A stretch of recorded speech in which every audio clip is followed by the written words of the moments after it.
7, 6, 5, 4, 3, 2, 1. You'll never have the sacred stone.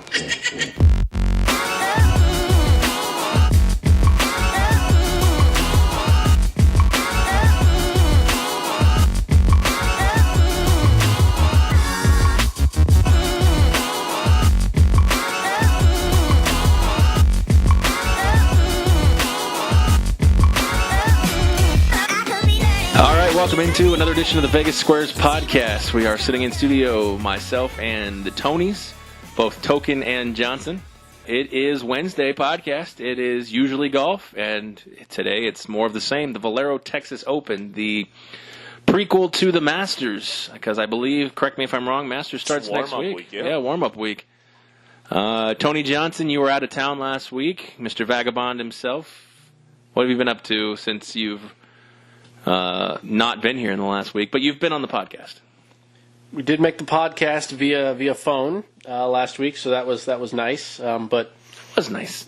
No, just watching the golf from afar, and we had a little bit less action than normal. So I guess that ended up being a fine decision since things didn't go necessarily all that well. Although it really wasn't all bad. There was more of a 50-50 mix, about a break-even set yet again for about 3 weeks in a row. We're roughly break-even, so I guess frustrating in that sense, but certainly nothing bad, but happy to be back. Cool, man. Token, what's going on in your world? Not much. Did play Chinese tennis? Right now, Spanish tennis. Spanish tennis, and he not racist. He'll bet them all over the place. Yeah, he'll bet them all. The Charleston stop for the WTA too. I had a Townsend earlier. It came through pretty nicely. There you go. All right, guys. Well, before we start the podcast, I want to thank the sponsors: 12 Ounce Sports Radio, Vegas Puckline Apparel, Chai Poker, and Eric on the Web Productions. And before we actually dive into the Valero Texas Open, I would like to just take a moment of silence for our fallen enthusiastic enterprise. The Alliance of American Football is dead. So we'll just take a minute's silence here. No, it's silence. Okay. Thank you. Okay, go ahead. I knew that was going to happen. Well, yeah, I was ready to ask a question. I didn't realize we were doing that. Hey, man, pay your respects. Yes. It was 8 weeks of awesome. Well, has this been confirmed they're not playing this upcoming week? Well, I can say, although apparently I'm not allowed to read sources because who knows what's reputable nowadays. That's for a whole other conversation. Wikipedia. Well, I mean, we had a whole text argument about that. But apparently, according to sources, they have already told the players to find their own way home on their own dime. Oh, jeez. And operations have been suspended, and Charlie Ebersol has come out and basically dismissed Tom Dundon by basically saying he bought this. He invested in the league basically to steal our technology from the gambling app. So I'm guessing this is all gone. I'm guessing with operations being suspended indefinitely or temporarily, and all the players going to their respective homes, I'm going to go on a limb and say 99.9% it has folded like a cheap suit. Okay. The bigger question, even bigger than all of this, is I have tickets to the Hot Shots game on Sunday. Am I going to get my refund? Doesn't seem very likely, does it? All right. I mean, can they actually just steal my money? I mean, I don't know how that works. Yeah, you're right. That is kind of stealing.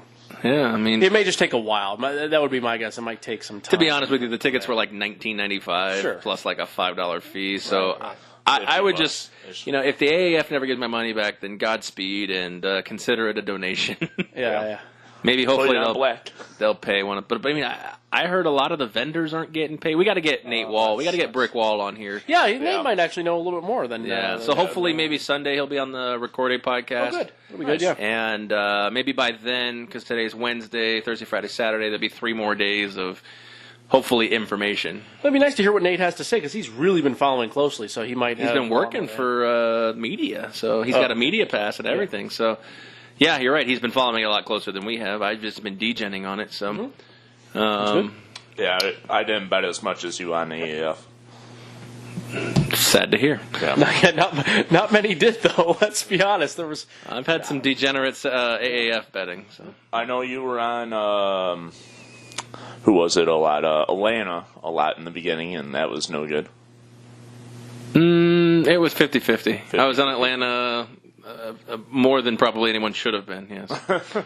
So all right, well let's put a pin in the AAF and let's talk about the Texas Open, because it is starting tomorrow, and it's a decent field if you're into golf.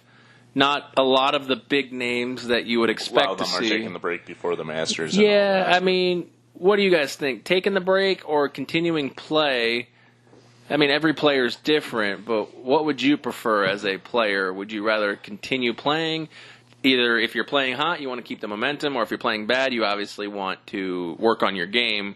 Mm-hmm. If you were in the PGA, what would you prefer? The week off or just to continue? With this course, I'd probably continue. It depends on the course the week before. With this course, I think it gives a good position to work on his driver and all that. So, but if you're struggling and you played a lot in the early beginning, I think it would be a good spot for a break, though. Work on whatever you're lacking on, and maybe even make the meander out to Augusta and get a feel for the greens early and all that. I think there's a lot of variables here. I hate to be the take the non-definitive line, which I do here and there, yes. But I think depending on if you've played at the course before, so there's 17 players that are playing in the upcoming Masters that are in this field. So the difference here is a player like Matt Kuchar, who is in the Masters field, obviously, and has played there, for well over a decade. And then another player like Juice Loughton, for example, a good European player who I think has played there maybe once or has not, or it's his opening Masters. I'm not quite sure. Clearly, there's a difference there, and Loughton not knowing the course, really at all. I think some extra prep would make some sense. Now he is in this field here in Texas, so it is what it is. Maybe he's got a better idea than I do, but that would make a lot more sense to me than Kuchar, who's got obviously a strong familiarity with the surroundings. And then, of course, as Token, you said, I think how well you're playing, what you're working on, the confidence in your game, I think those all have certainly an effect on whether you decide to play an extra week of pure competition golf or just prep time for the Masters. Yeah, not only that, but the winner of this tournament actually gets the final Master spot, as long as they're obviously not in the field. And if they are in the field, then they just shrink the field a little bit by that happening. A couple guys, actually, I'm shocked to see that Jim Furyk is not Masters eligible yet, so this is his last chance. A couple other guys, Graham McDowell, we don't like him right now. Ernie Els, and your boy, Sung J M. You've been kind of on him a little bit lately. Yeah. A few weeks ago, he's been making moves and all that. I took him 3 weeks ago, I believe, between like second and third round, or between third and fourth or something. Didn't come through, but gave us a little sweat. Right on. He's currently going off at 25-1. As well as another one on that list is Kokrak. God, Greg. Look, I won't get out of hand with that. You had a good time last time we did it, so yeah, that's fine. Yeah, I mean, all right, that's it for me. But yeah, I mean, it's still going to be a good looking field. I'd say I'd give it probably a B. Jordan Spieth in the field, Ricky in the field, Tony Finau.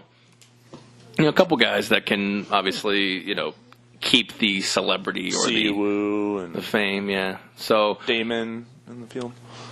Damon, right? Is it Damon or Damon? Damon. Yeah, it's Damon. Joel, the first round leader, and promptly shit the bed. What was that? Where me and you both had him. Yeah. So, anyways, Kenny Perry in the field, of course. Okay, calm down. A lot of good names on the field. I mean, some washed up old folks, but a lot of good names. Washed up old folks. Well, Wow. I don't even know what to say to that. Motivational. I would love to be able to sneak into the golf clubhouse and the locker room and just play your parts of this podcast. Yeah. Or if we get a media pass. I walked through locker rooms in where was it? TPC Michigan before, and actually Arnie's Arnie's locker was unlocked, so I opened it up, and of course there was nothing in it. But It's riveting. It's a riveting tale. then my short little friend was like, lock me in there. What is going on? Little friend. You know what would be fantastic if somehow we in were. high school at the time. We were in high school at the time, and I put him in the locker and locked him in. If somehow we were able to acquire a media pass, we should just send Token down there. Oh, yes. And just no script. Just let him go, yeah. Go I wild. agree, yes. He'll go, oh, that corner over there is full of washed up old folks. Yeah, see if I can lock my midget friend in here. So, Kenny Perry off by himself doing nothing, used to not getting any media, and then you're right on him, asking question after question. Anthony comes up. You remember the 2008 Buick Open?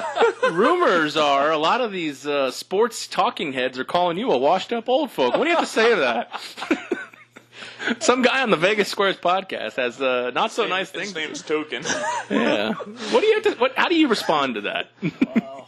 Washed up old folk. Is that a woof? Is that an acronym? Woof. Wolf. All right, we've gone off the rails here. So As we normally do. let's talk about. You talked about match play. You didn't really have any bets, but Token had an interesting little weekend there. Yeah, absolutely. Washed up old. Let me pull up my history and go over a few bets that I had. A lot of green this weekend for me on the account. I bet he still deposits this week. Nope. I already cashed out some yesterday. Ooh, a withdrawal. Yep. That's not. A lot of in-play baseball this weekend, too. Doesn't mean he's not going to deposit. Yeah, it was over. Over under next Tuesday on his next deposit. Not in the first round. That was a win. Good. I ended up taking Kisner after the round robin. That was good. I got him at 18-1. 18, that's Yeah. solid. He was the winner, correct? Yeah. Nice. Yeah, and I took Kuchar right when they were playing the semifinals and all that, just in case, because I thought those two would be in the final, and that's what happened. And actually parlayed Kisner and Kuchar to be in the final, and bink. Nice. So you won a parlay, and then you basically kind of hedged off your Kisner action with betting on Kuchar. And Yeah, So you free rolled the final. If you rolled the final, but the better side of that came in. So Nice. That's always good when you. I always do that when I have a bet and then I hedge off, and all of a sudden the hedge just pays more than the bet, and all of a sudden you're No longer hedged. You're flipping your rooting interest. Yeah. So, all right, well, let's preview TPC San Antonio and Tony Johnson's favorite part of the podcast. TPC San Antonio, home of Jimmy Walker, who actually makes this his home golf club, and he happens to live only about 5 minutes away from the course too. So it's nice to see Jimmy here every single year, and he's been really a major focal point in keeping this tournament exactly here. This was one of those events. I know it's not going to the course yet, but this is one of those events a few years back where they were thinking about moving to another location in Texas, and he was one of the main reasons why they were able to keep this one here. So that's a good thing in that sense. And now with the schedule change, it's going to be we're now being played obviously right before the Masters here. This used to be the Houston Open for 6 out of the last 8 years, but just a different Texas venue here, but a course that players have known now for the last 10 years, and it's a family destination spot. So these players all stay on the hotel. I think it's the Ritz-Carlton. That's right next door to the course, and they have a full water park and all kinds of things for kids and I wanna go. families and Fancy. stuff. Yeah, it is a very, very fancy place. So there's a lot of the larger name tour pros. We talked putting about on the Ritz. why they would be in this field, and there was a lot of guys that are in this field. Kuchar is one of them. That why he's been in it essentially every single year is Like a because vacation he for takes his his family. Yeah, it's like a vacation. So that's kind of a nice thing as well. But onto the course.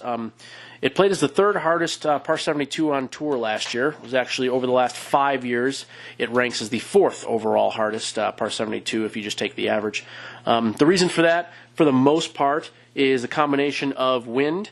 So the East Texas wind with elevation change that can be had in a couple parts of the golf course really make this driving the ball and getting the ball out of the rough and in control onto the green a difficult a difficult.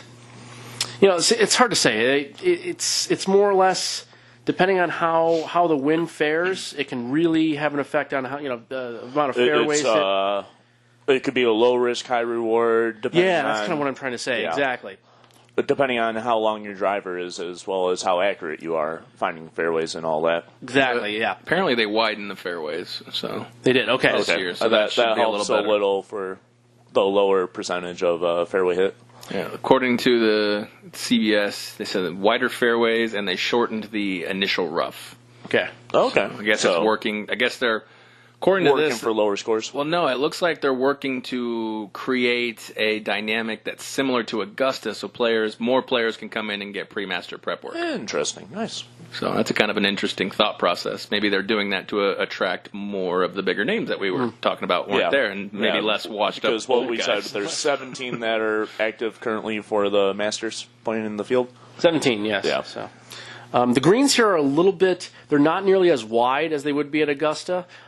So the greens tend to be a little bit harder to hit just because of the narrowness of green, and missing greens can be tough on this course. So scrambling and putting will be essentially very, very large this week, especially the scrambling side. Bogey avoidance. The bogey avoidance stat is a thing, and also just based on being a 7,400-yard par 72, I think some of the bigger hitters, with the wind being down, the wind is expected to be down under 10 miles an hour all 4 days. Nice. I think we're going to see some of the longer hitters get their stride here as the week goes on. So I think that's probably where we favor the most is the longer hitters that are able to scramble and get up and down a fair amount of time will be guys you want to be focusing on this week. Speaking of longer hitters, Token and I played the treacherous Las Vegas Golf Club on Sunday. I think it topped out at like 5,900 or something like that, wasn't it? Yeah, where we played it was 5,900. Yeah.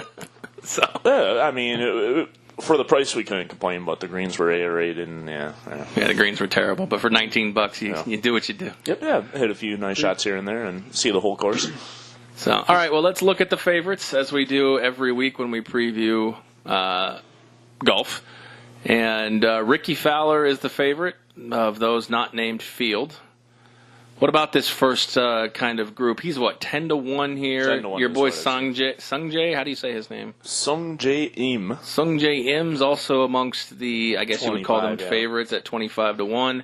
Everything in between looks like we've got Kuchar, Finau, Spieth, Horschel. I got to say it just because it's his name, Kokrak. And Im, Furyk, and Answer all finishing that first page, 28-1 with Answer and Furyk. Where do we start? What do we like, dislike? Who are kind of our initial thoughts on the first? I would say that the set of favorites here. For me, I like Finau at 15-1. I think he's long enough hitter as well as accurate off the tee, enough to make a deep push in this one. I like Horschel, but I don't like it at that much of a value. I realistically see him more like a 35-1 or something around there. And a lot of people are on him on this week from what I see on... well, his success is pretty good. He's got 11 starts and he's got 9 made cuts. If I was going to take him, I would probably take him for a top 10 or something, but not for the victory. I'm pretty much where you're at here, Token. I understand the Horschel pick, and it makes some sense. I'm exactly with you here. I don't think the value is necessarily there, especially when I think you can get a little bit better value going down the road a little bit here into the mid to longer tier shots. The favorites. If I was on somebody, I would take Finau. But yeah, I mean that's the only one I have written down here of these early shots is Finau here at 15-1. So fade us. So yeah, Taylor Safedas, I guess. Finau will miss the cut. Yeah, he could. Blacklisted. He's missed a couple this year, so it wouldn't be out of the blue. I'm still very impressed by his Masters performance last year after on his broken ankle. Yeah, it was pretty amazing. He does have 3 straight top 20s though coming into this event. So he is broken ankle. I played Las Vegas with irritable bowel syndrome. Fuck. Ooh. I'm just kidding. I don't have that, but that would be weird, wouldn't it? Oh, that was okay. Yeah, that was something. Yeah, that did come out of nowhere. I apologize. I'd like to issue a formal apology on Twitter. It'll come soon. We've had an odd start to this podcast, but that's fine. Well.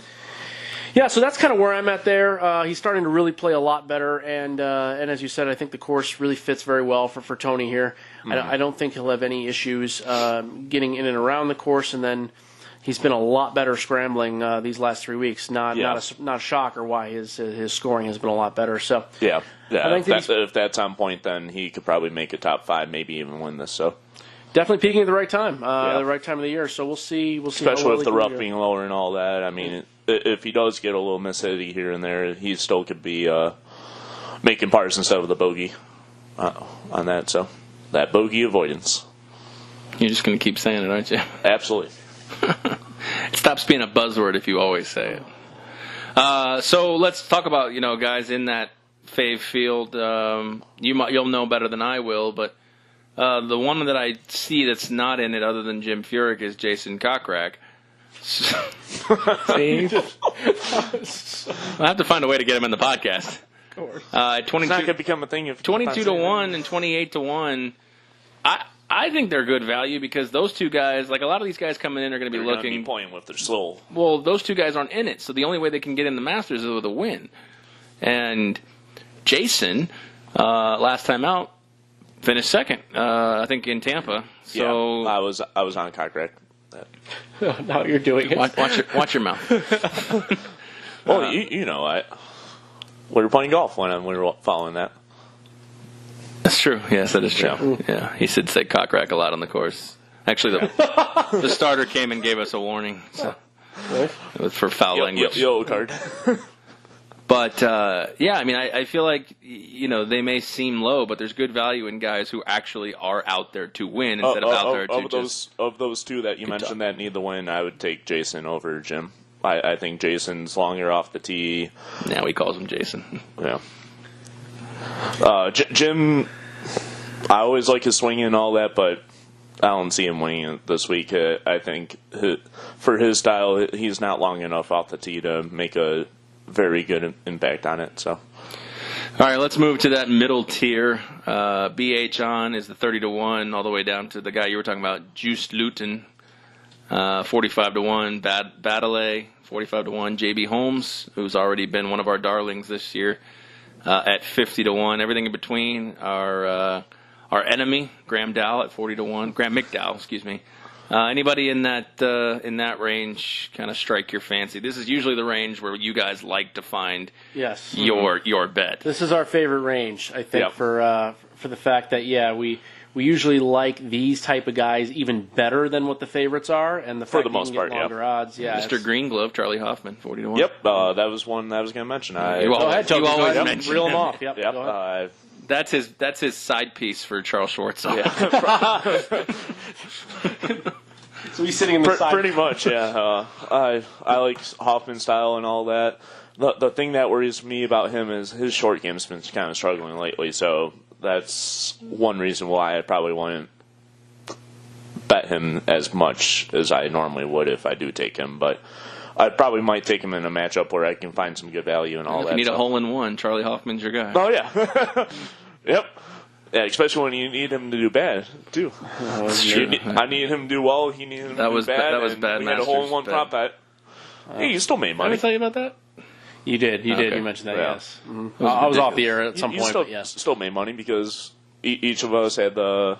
We had the winner that the year. party bet, I mean the fact that I had Hoffman doing bad and a no hole in one, and he did both. Yeah, and I had Hoffman to do well. He played the round of his life and hit a hole in one, fucker. Well, yeah. So all right, a lot of people this week look like they like Luke List at 40-1, a guy who for the last few weeks has. You're both shaking your heads, so I'll just stop here and let you guys explain.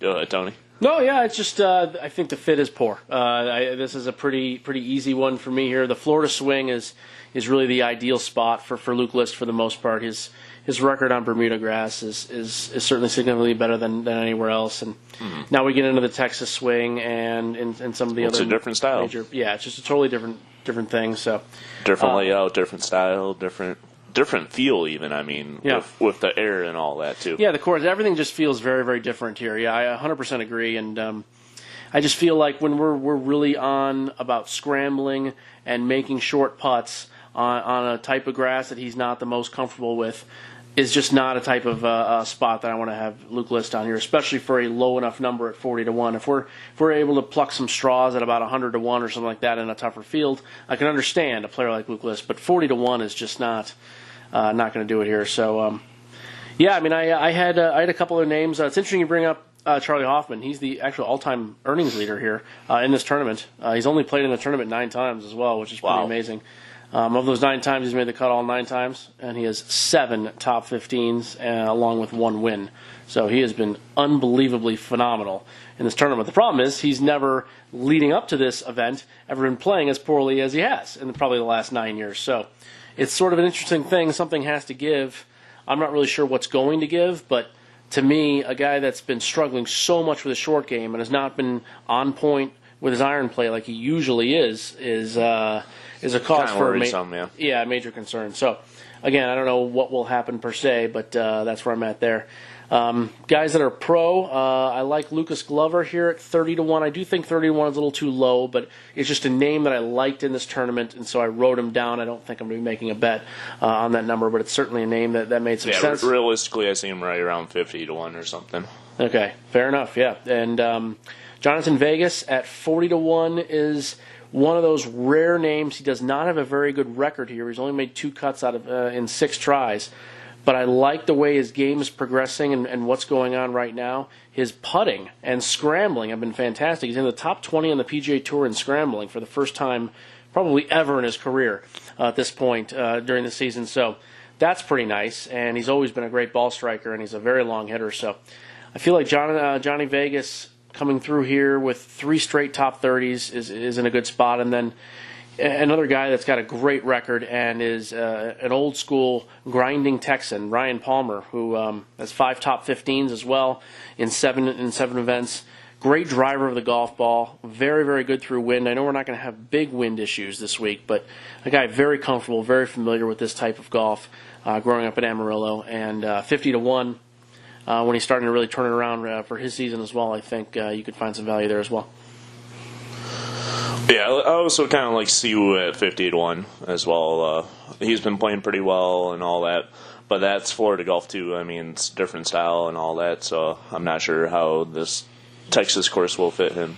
Now, what about Jimmy Walker, 60-1? You talked about it being his home course, right up his alley, right down the street.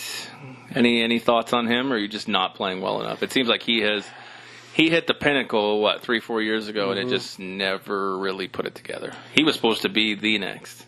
Yeah, he got a late start to his career, and then when he did get that start, it was in full spades. It was amazing. 4 wins within about a year and a half, and then just and contracting Lyme disease, certainly been a difficult hurdle to get past as well. And I know he's finally, after maybe a couple of years with Lyme disease, is really getting into a regular practice schedule. Mm-hmm. He's really tried to fit his tournament schedule around being able to rest and do certain things, and it's been very, very difficult. I think just playing. I'm sure that's taking a lot. What the hell is Lyme disease?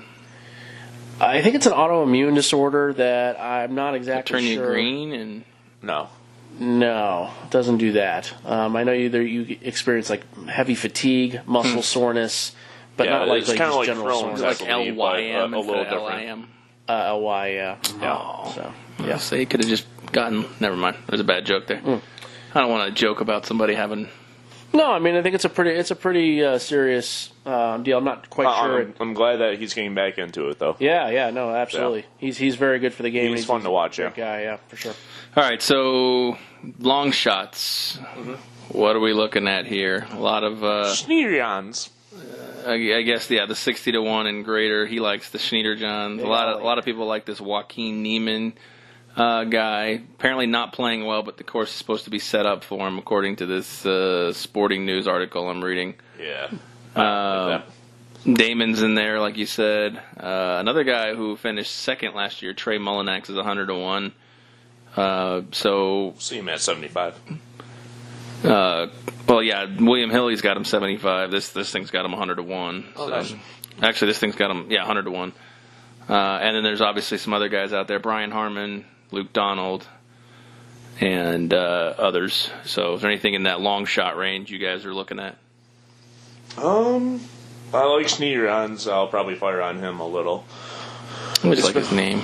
Yeah, he's been playing pretty decent lately. Schneederjans. Not going to be on Damon this week. Yeah, fuck that guy. Yeah, I wish Aaron Norn or Alex Norn was in the field so I could just flip him the bird. bet against him. He might be in the Masters. You might get to do something next week. Yeah, you could probably do a matchup against him in the Masters. I'd like to bet on him to hit a tree and have that ball ricochet and hit him in the nuts. What's the odds on that? Yell 2 instead of 4. Yeah. Ooh, nice. Should have yelled 2. That was good. Yeah. I almost hit myself in the nuts. Yelled 2. It hit off the tee box. I was playing with you then. Yeah, we were playing together. I shot it. It went straight down, hit off the tee box, and went over my shoulder. Ooh, yeah, and about 50 yards behind us. Yeah, and it went far behind us, but it was wild. Those little, I don't know if tee box or tee blocks, whatever those things you're supposed to stand Tee marker, sure. Tee marker, Tee marker, whatever. Yeah. It hit off the one in front of me and fucking scared the shit out of me. Where did you have the ball teed up? You were right. The one in front. I see the different team. Yeah, no, we were playing forward. Bears Best or Real got Cycle or it. something. We were like playing. That. I don't know what course. I think it was Bears Best. We were playing second to the tips, and it hit the third to the tips. And then Fucking ricocheted. scared the shit out of me. Pretty. Yeah, it's nuts. So, anyways, I interrupted you. Any other long shots that you had there, Token? I don't know if you finished up. Just Schneederjans right now. Nobody else has right now. Okay, I do think there's definitely some value here in this mix. I'm going with some tried and true old grinders for the most part, and Washed up old guys. Yes, yeah. So washed up old guys, and of course a guy that I've now been on for a couple of weeks straight since he's been riding it hot here is Nick Taylor. Yeah, the old awkward Canadian who just continues to play well, continues to strike the ball great. And, again, has really no record here per se. He's only played in this event 2 or 3 times. But certainly I think playing with confidence and a guy that will be very aggressive. That's another thing I really like about Nick is that when he's playing well, he also seems to play even more aggressively, which usually you kind of get the opposite. Players that are struggling, they're willing to just kind of let it go and they don't care. Whereas Taylor is really very much the opposite. He's more conservative when he's not playing as well, and he's talked about this before too, which is quite fascinating. More aggressive when he's playing well, so which I think is great on a course like this. So 75, 80 to 1 type of range for Nick Taylor, depending on where you're at. And then I found 3 guys at 125 to 1 that may have great course history, and/or I just think the value here for being able to hang around and survive and be great in and around the green. And so those are Brendan Steele at 125, Kevin Streelman, and Martin Laird also. So for pretty much the same reasons, Brendan Steele is phenomenal in this tournament. He's 7 of 8 overall making cuts, 3 top 10s including a win. And in 30 rounds, he's averaging just under 72, 71.7 actually scoring average, which doesn't sound that great, but on a course that's very difficult, that is, to average under par in 30 rounds is really phenomenal. So Brendan Steele's a guy that's getting overlooked because he's had an absolutely abysmal start to this year, but he's still a really good player, and he's shown... Oh, my God. There's a leak in here. Oh, my God. God damn it, Token. That was... Okay. That's about really all I had to say about that. We're leaking hot fix. Yeah. When I said rip to the AAF, that's not what I meant. All right. Apparently, Token's not a fan of some of my long shots here. But you guys ever get nervous when... Well, he gets nervous, clearly. You guys ever get nervous putting in a bet, and then you hit, confirm, and it takes it, so fast, you're like... you know you screwed up. Oh, fuck. I just picked the loser. It's like Will Hill knows. I got him. Take that. Instead of the wheel of doom going around. Yeah, it's like authorizing. This one was literally got it. Thanks. Yeah, usually it takes 2 seconds. Thanks for the donation, bitch. Yeah, it's thank you, come again. So, speaking of that, I put in Cockrack minus 105 over Billy Horschel, and it, insta-took it. So. I'll be on Horschel then. Yeah, so you guys fade that one, because that's clearly, William Hill knows what's up. Speaking of matchups, let's talk about, before we talk about the matchups, let's talk about guys you are just fading in all spots this week. For me, it's actually, we brought him up earlier as a positive guy, but it's Sung Jae Im. And the main reason I'm doing this, and this is a common theme that I'll do with rookie players all the way up to 30-year veterans, is he has played 6 tournaments in a row coming into this week. And that is, I'll usually start fading people after 5 tournaments in a row without a break, but 6 is a massacre. That is, I don't think anyone has ever played this many in a row and been successful in the sense of, making a top 10 or something. He's got a matchup that I see against BH on for plus 110. Yeah, well, I don't really like either player there, so That's I'm cool. not really sure. It's just the first one I saw there. Certainly, I would want to be avoiding him in future betting, and if you can find a spot where you like a golfer and a matchup bet, I think that's fine too. But if all you have is the crazy thing would be is if he somehow wins this tournament, he'd be an insta-fade for the Masters, right?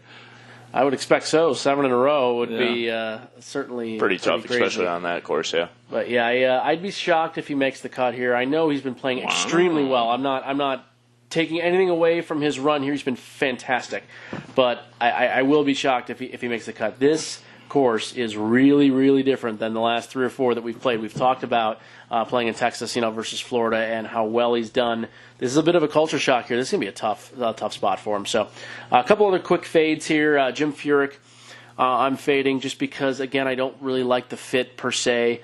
This type of course is, especially when the wind is down, I don't see where he gets a whole ton of advantage at. And again, just lots of golf for Jim Furyk too. He's played 4 out of the last 5 weeks, and unlike Sungjae Im, this course is almost too long for his style too, and that's very worrisome. Right, it's long, and it's not going to be playing extremely difficult as it may normally be. So so I think it's going to tough. give advantage to the longer hitters for sure. Agreed. And some other quick ones here. These guys are way down the list, but I think they need to be mentioned. Kyle Stanley, who would normally make some sense on a course like this, being the great ball striker and driver of the ball. He's just been absolutely terrible, not only here at this venue throughout his history, but also this year. And get him a matchup against Siwoo. That might be up your alley there. Really? Siwoo minus 130. Okay. And Peter Uihlein, who is finally coming back after a couple of injuries. He's pulled out of 2 tournaments the last couple of months. And combined with poor play, I think he's a guy you really want to definitely fade. Avoid at minimum, and fade besides that, because this is not the type of course I think where you get everything back going on. So those are my 4 main avoids for this week. Yeah, I've got some matchups that I like so far. Well, my first one is Sneadrians over Cook at plus 105. I really like that one. I'm already on that. I like Damon over McCarthy, minus 110. Also am on Hoffman over Palmer at minus 120. Ooh. I'm a favorite of a fan of the other side there. If I had to make a choice. Oh, we got to fight! And then my last one is, where is it? They changed. Yeah, they do that. Have you ever noticed that on William Hill? Well, they changed the order of it. Yeah, they pop around. Yeah. It's when they add, I think. Fucking freaky. They're probably adding first round stuff right now, and then when they start adding other things, it's when they move around. What do you think about Kuchar versus Spieth? I know you guys might not be on it, but Kuchar minus 140, Spieth plus 120. He's been coming in as a train wreck. Apparently, he plays this course. My last one was Fino over Fowler plus 105. Yeah, that's a very good one too, and it's plus 100 on Westgate. So the fact you can get 105 on Will Hill is very nice. Yeah. You can catch your Juice Luton that you like too. Even money over Baddeley. Yeah, I'm not anti-Baddeley at all here. He's another guy with a pretty good record, so I'm just kind of staying away from that. Yeah, that matchup I didn't like either way. Yeah. Okay. No, I was hoping that Juice would have something maybe reasonable, but yeah, it's Baddeley is a tough one there. Spieth is interesting because I wrote down him over Kokrak at 110, minus 110, both ways, and I couldn't come up with enough quality reasons to take Jordan in this matchup. So I'm going to avoid that one just for the sake of. I'm not a fan of Jason much in this tournament, but to me, I don't think there's enough value there at all. And then, him over Matt Kuchar, that's one I would definitely not want to be betting because, again, we're really confident with a Kuchar that's playing extremely well right now. He doesn't really miss cuts, and he's consistent and strong. And it's Just like, came second off the WGC, yeah. yeah, I mean, he's like in a top 10, top 15, top 20 machine in spots like this. So you're going to have probably 3 quality rounds from Jordan Spieth out of the 4 that he plays, assuming he can make the cut to beat Matt Kuchar here. And that's just, he hasn't shown that ability this year, or at least in a long time, probably even extending back into last year. So that's definitely something I'd want to avoid. I'm not saying I'd really want to be on Kuchar minus 140 or something like that, but definitely a spot there I want to avoid Jordan and pretty much avoid either side there. Fair enough. Yep. All right, let's. I know you guys aren't prepared for this, but I found it very interesting. I just kind of want to talk about the Masters matchups that are actually already out. And Pretty glanced at some of that, so. And I know that Tony Johnson, you are vastly against betting the Masters until the last possible second. But is there anything that you've seen so far that kind of strikes your eye that at least it's a starting point right now on April 3rd? Yeah, all these will be leans for me. None of them will be. All right, we'll start with Token. Out there. I like Schwartzel over Horschel.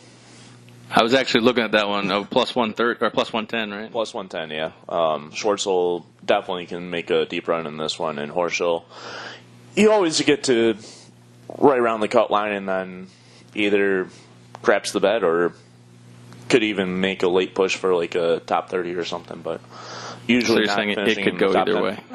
I'm thinking Horschel gets like a top 30 and Schwartzel gets like a top 10. Is Tiger Woods a fade for the Masters?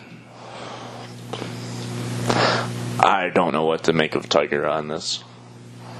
Is that because he's black? No. Oh, okay, just checking. No, just... It's the first time playing in a while, so...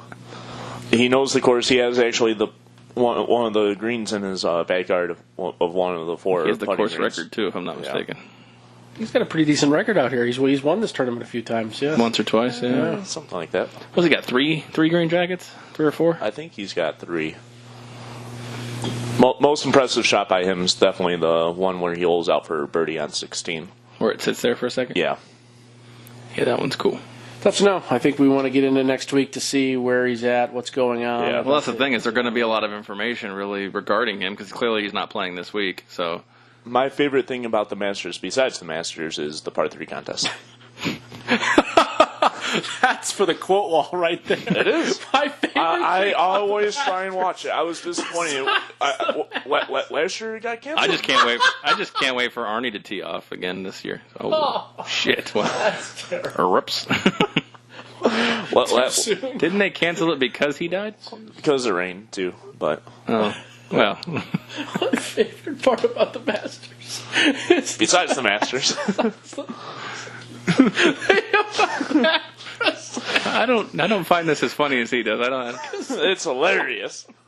What do you mean?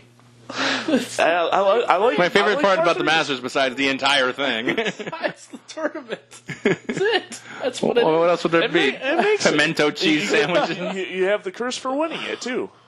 The curse of what? He's talking about the Winning the par 3 contest. Oh, winning. I thought you meant winning the Masters. I'm like, who's got cursed from winning? Except for Danny Willett. From winning the Masters. Maybe Patrick He's been Reed. abysmal. Yeah. Maybe Patrick Reed. He wasn't very good before either. No, Patrick Reed, didn't he win another? He won one later that year, but he kind of struggled PGA, yeah. a little Yeah. after. He had a target on his back.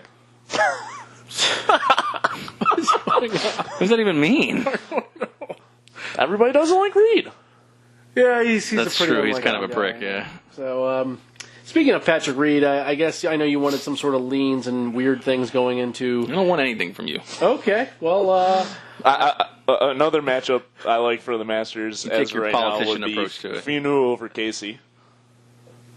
at 110 each? Yeah, 110 each, yeah. There you go. Yeah, I like that one. And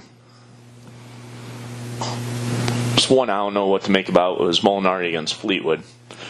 I don't think I'll touch it, but as right now, I'd probably take Molinari. Another interesting one is Schauffele versus DeChambeau. I like DeChambeau at even on that. Yeah, DeChambeau at even. Couple of Masters champs, Garcia and Scott minus 110. I don't know what to make about Sergio after the what was it, hole 15 last year where he had a 8 or a 9, where he hit 2 or 3 balls in the water. 13, yes. Oh, 13. The par 5, I believe. Yeah. Wasn't it? Yeah. Par 5. Too much spin. It's okay. Laid up and kept spinning it in. We all remember when Jordan Spieth, what did he, chunked away the Masters and let, we were just talking about him, Danny Willett, win. Yeah. That was on 12, I believe, yeah. Yeah. Yep. Tough. He went Creek, 4 straight birdies and then chunk triple bogey. Yep. Hit it right in Rays Creek. I think it's important to note that Hideki Matsuyama has still continued to trend upward here. And he's also in a matchup against Patrick Reed, who has not necessarily struggle-ish, yeah. Yeah, has not necessarily been on point. So I think that's a spot where if you see this rise, he's minus 115. Matsuyama is now. You see this rise up to in the 120, 125 range. I would not be surprised in that sense. I think the value will extend a little bit further from the 115 spot it is here too. So that's just, we'll see what happens going into next week. But that's one of those that I'll be looking at for sure. Fair enough. Any other matchups you like? Well, for this week, it's a lot of the guys I mentioned from the future situation. So we have Brendan Steele over Chris Stroud, minus 110. That's on some of the deeper sheets here at Westgate this week, and then Lucas Glover over Jim Furyk down at Will Hill, and then we have. I'm also right with Token on Finau over Fowler at plus 105, and also have Ryan Palmer over Daniel Berger at plus 110, which I'm usually not all that anti Daniel Berger, but again, just the setup and the way this is, and I think Ryan Palmer makes a lot of sense here, and getting plus 110. So that's I like the value on it. Yeah, it's another bet I'll definitely be on. So. But that's exactly where I'm at. So we're going to have a smallish grouping here, kind of similar to last week, a little bit in Punta Cana, but a couple of matchups and a couple of futures, and then we'll go forward with the Masters next week. You getting excited for the Masters? It's not my favorite. Par 3 contest. It's not my favorite. It's not my favorite major. But, Well, do you know what Token's favorite thing about the Masters is? Oh wait, Except for the whole tournament. except for the Masters. I like Masters Sunday, and the next best thing besides the cut is par 3 contest. I always like Freddie Couples' contention in the first 2 rounds. And then For whatever reason, he just... and then he hits like 5 balls in the Rays Creek. He's one of those broken down old guys. It washed up old Wolf. He's a wolf. He's a wolf. Washed up old fucks. Dude. Come on. What is going on? It's ridiculous. All right, we're going to wrap it up on that. Good luck with your bets. Tail us or fade us. Choice is yours. And Token needs to be quarantined. Seriously. At this point, we want to thank the sponsors again, 12 Ounce Sports Radio, Vegas Puckline Apparel, ChaiPoker.com, and Eric on the Web Productions. And for Tony Johnson, for Stinky Cat over there, I am Aaron. I appreciate you listening. We'll catch you on the next one.